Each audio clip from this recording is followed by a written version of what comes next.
my name is Sebastian. I'm one of the co-founders of Index Data. We actually originally we were started in Copenhagen, not too far from here, about 22 years ago. Today we are about just under 20 people, most of us working from home in about 8 different countries. So we've sort of evolved into a little bit of a virtual international company. So I'm going to talk about what is, I think, a concrete example of the type of thing that Ken was speculating about, and it is an idea that's been brewing really for several years now, this notion that there ought to be a different way to package functionality to enable more collaboration between different people, this sort of platform concept. So we've become involved in a collaboration at Index Data between 3 main partners to start with. One of them is EBSCO. One of them is the group of libraries that have previously been known as the Folio libraries, but are now exiting the Koali collaboration and are working with us on this project, and then us. We began a collaboration about a year ago, starting to talk about what would it look like to create a true open platform, to create something that would enable a new take on implementing the types of functions that libraries need to support today and the types of things they might want to support in the future, but to do that in a true and collaborative way. So these are kind of the core ideas that we started the project with. These are sort of the specs that were given to Index Data as the development partners in this project. We wanted something that was multi-tenant and cloud-based from the beginning, so something that could be stood up in a cloud-based hosting environment and scaled to a very large extent. So EBSCO was interested themselves in hosting this for many people, hundreds or even thousands of libraries, so we knew we wanted something that was very scalable, although something that could also be hosted locally in the library if that was desired. We wanted multi-tenancy because that was essential to really allow this to scale both as something that could be operated by library networks, or larger libraries, or smaller libraries, or by commercial entities. We wanted it to be truly open. So we wanted it to be something where we as developers and EBSCO as a major funding partner were not holding anything back, but anyone could download this platform and do absolutely anything with it. So we're using the Apache 2 license for it. We wanted to try to design the platform from the very beginning for community engagements. And this was a real key and a key part of the challenge that was posed to us. And a lot of open source software is really designed sort of in a end-to-end fashion around a set of requirements. You figure out how to implement that in code, then you push it out there. And it may be open source software, but it hasn't truly been designed with the intent that people should be able to come to it and play with it and extend it and do new things with it. We have spent a lot of our time in this project really thinking about what does it mean to design for community engagement? What does it mean to make something friendly to people that want to come in from commercial partners or from libraries to extend and evolve this thing? We wanted it to be based on current needs of libraries, but also very much with an eye towards the future.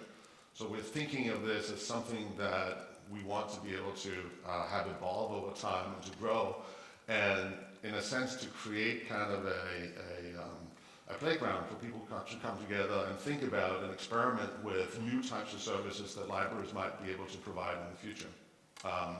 And the main approach, the main way we've gone about this is to look at or to interpret the platform notion kind of with an eye towards how you come to a smartphone as opposed to a traditional old-fashioned cell phone.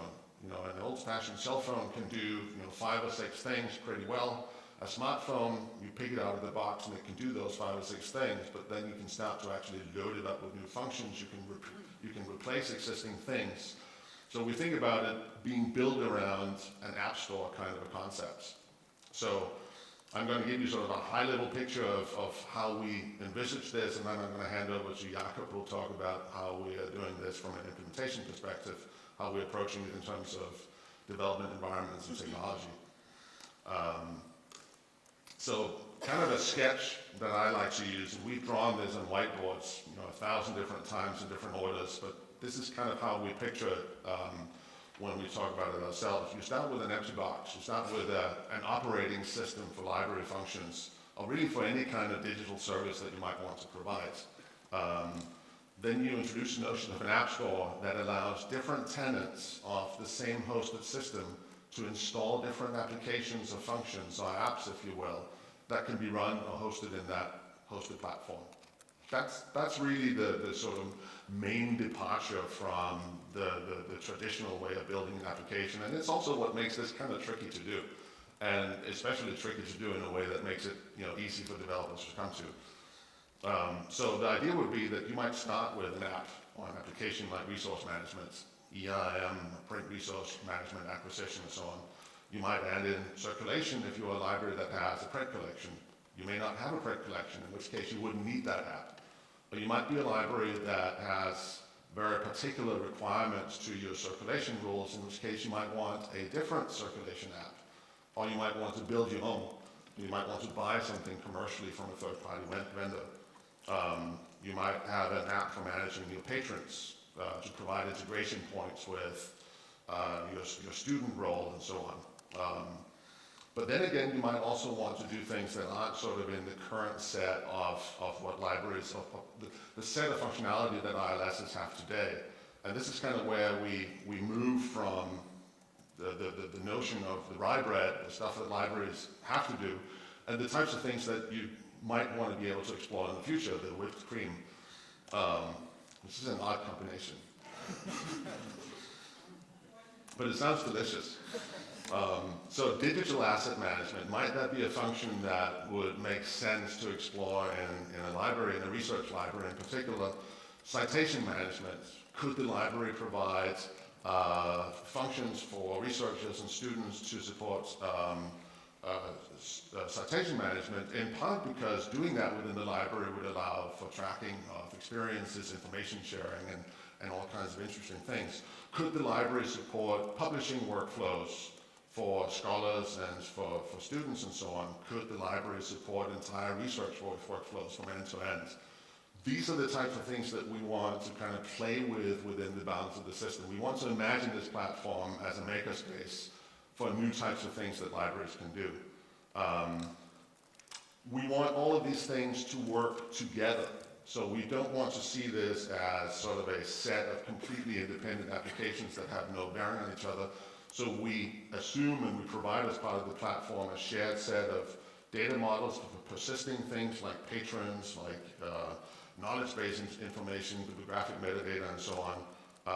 We want to use the App Store also as a means to share and to load up adapters or plugins and widgets for integrating, for providing integration points with external systems that we'd like the platform to be able to talk to.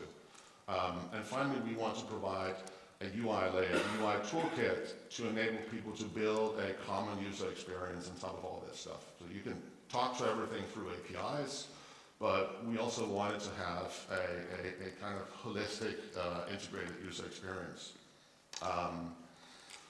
The next part of it, and I'll let Jakob get back to the technology underlying this, I just want to say a few words about how we approach and how we're trying to develop our approach to community engagement in this process.